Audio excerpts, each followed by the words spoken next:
ইচ্ছে করে গলা টিপে একদম শেষ করে ফেলি। এই বুড়া, তুই পানি দিয়ে ইফতার করবি না? তোকে কি আমি শরবত দিব? মা, আমি কি সাদা পানি দিয়ে ইফতার করব? এই নে রেশমি, শরবতটা খা। কিছু মনে করিস না, শালার বুড়া মরেও না, 80 বছর বয়স, এখন জ্বালাতে আসছে আমারে, আবার তাকিয়ে দেখছে আমার জীবনটা শেষ করে দিব শালার বুড়া। মা, তোমরা এত কিছু দিয়ে ইফতার করবা, আমি শুধু পানি দিয়ে ইফতার করব? হ্যাঁ, তুই পানি দিয়ে ইফতার করবি। 2 গ্লাস শরবত বানাইছি, 1 গ্লাস আমার জন্য, 1 গ্লাস আমার বোনের জন্য। নীতি খেজুর খা নে। হ্যাঁ দাও মা, একটা খেজুরই দাও। আপু, কি বলছো তুমি? আমার শরবতটা না হয় ওনাকে দাও, তুমি ওনার সাথে এমন ব্যবহার করছো কেন? নেন আঙ্কেল, আমার শরবতটা আপনি নেন। এই চুপ, তোকে শরবত দিছি না? তুই বেশি বেশি পাকনামো করিস কেন? হ্যাঁ, তোকে দিছি, তুই খাবি। তারপরে আপু, উনি বয়স্ক মানুষ, তুমি এটা ওনার সাথে কেমন ব্যবহার করছো? দরদ উঠলে বলছে তাই না?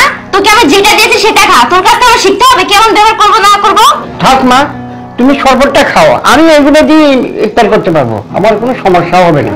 তুই জানিস এই বয়সে আমাকে কত জ্বালায়? এটা এনে দে, ওটা এনে দে, এটা ধো। আমি রোজা রেখে কাজ করতে পারি? আমার এই বয়সে তাকে সেবা করবে নাকি? হ্যাঁ, আর তোর দুধাভাই একটা, সকালে অফিসে যায়, বিকালে আসে, সারাদিন কোনো খোঁজ খবর নাই, কি করছি, খাইছি কিনা না খাইছি, সবসময় ফোন দিয়ে ওর কথা জিজ্ঞেস করে, আমার কথা জিজ্ঞেসই করে না।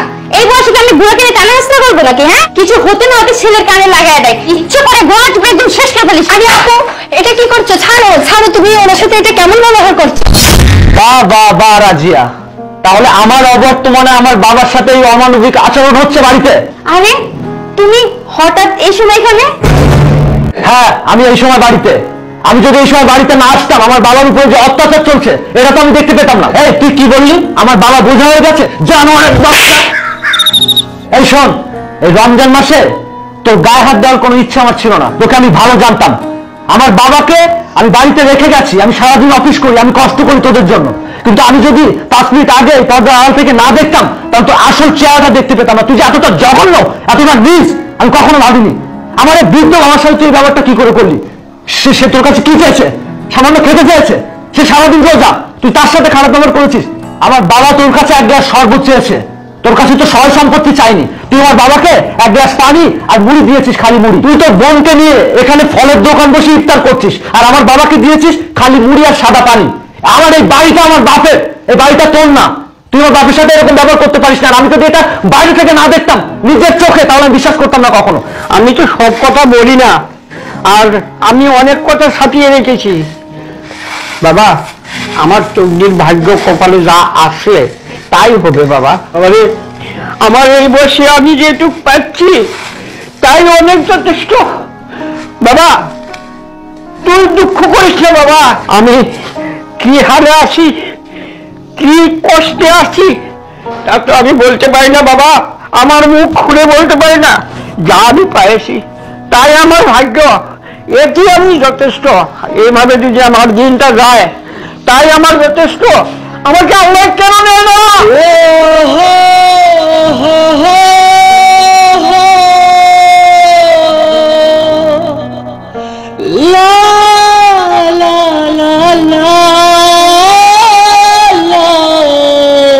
এই কষ্ট আমার আর সয় না। এই চুপ কর তুমি বাবা, একটা কথা বলবে না তুমি। এই সয় সম্পত্তি, বাড়ি ঘর, টাকা পয়সা সবকিছু তোমার, এখানে তোমার অধিকার আছে। আমি কি তোমাকে ফেলে দিয়েছি? আমার মা মরে গেছে, তুমি তো বেঁচে আছো।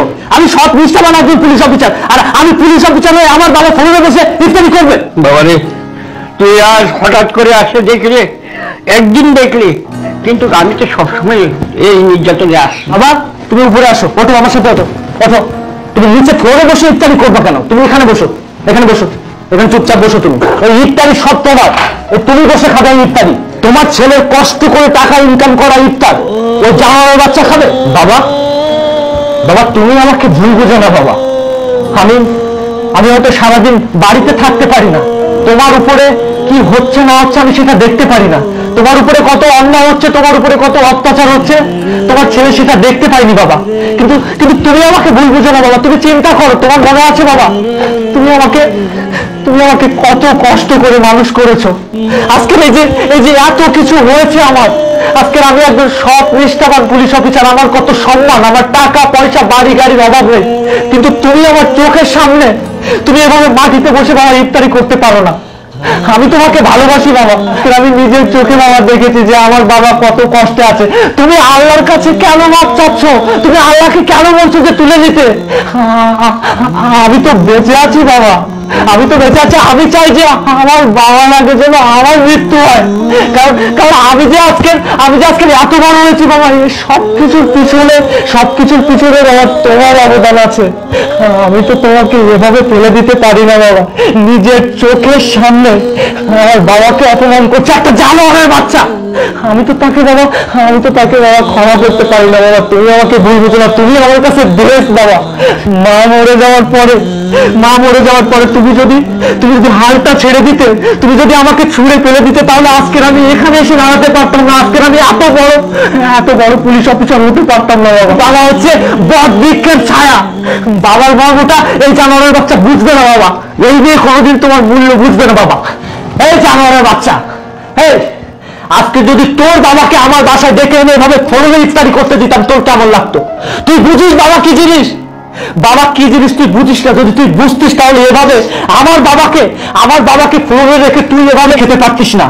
তুই বুঝবি না এটা বাবার ভালোবাসা, তুই বুঝবি না। আজকে যে তুই আমাকে পেয়েছিস না, এই মানুষটার জন্য পেয়েছিস। এই মানুষটা যদি আমাকে কষ্ট করে বড় না করতো, তাহলে আজকে আমি পুলিশ অফিসার হতে পারতাম না। আমি তোকে এত আনন্দে এত সুখে রাখতে পারতাম না। জানোয়ারের বাচ্চা, ভুলে গেছিস তোকে আমি কোথা থেকে তুলে নিয়ে এসেছি? তোকে আমি ফুটপাথ থেকে তুলে এনে রাজপ্রাসাদে এনে রেখেছি, আর তুই সেই রাজপ্রাসাদের রাজার সাথে তুই খারাপ ব্যবহার করছিস। আমার টাকা, আমার পয়সা, আমার বাড়ি, আমার ঘর, অর্থ সম্পদ সবকিছু আমার, আর তুই আমার বাবাকে মাটিতে বসে ইফতার করে দিচ্ছ।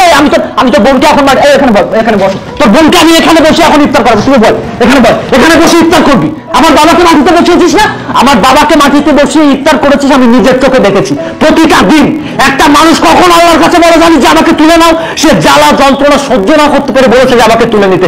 আমার বাবা উঠবে না, আমার বাবা উপরে যাবে না। আমি তোকে দর করে উপরে পাঠাবো, তুই এখানে বসে ইফতার করবি, এখানেই থাকবি। তুই মাটির মানুষ, মাটিতে থাকবি। সূর্য, আমি তোমার পায়ে পড়ি সূর্য।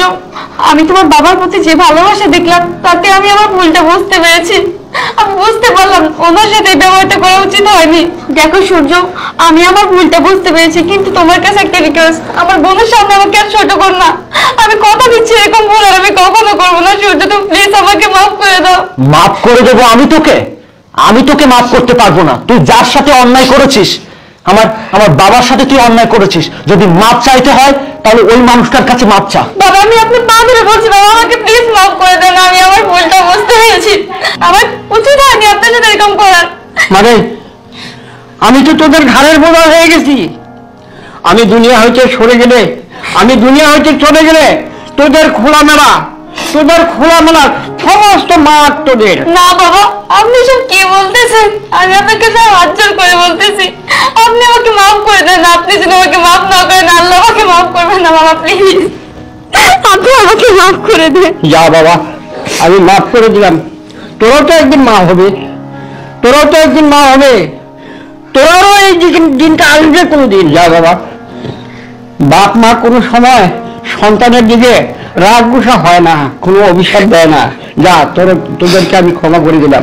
আয় বাবা, তুই আয়, সবাই মিলে আমরা একখানে বসে ইফতার করবো। আয় বাবা, তোমার মতো বাবার জন্য প্রতি ঘরে ঘরে আয় বাবা। তোমার মতো বাবাকে সত্যি আমার জীবনটা ধন্য বাবা। বাবা মানে কাটছে ভালো, যাচ্ছে ভালো দিন। বাবা মানে জমিয়ে রাখা আমার অনেক ঋণ।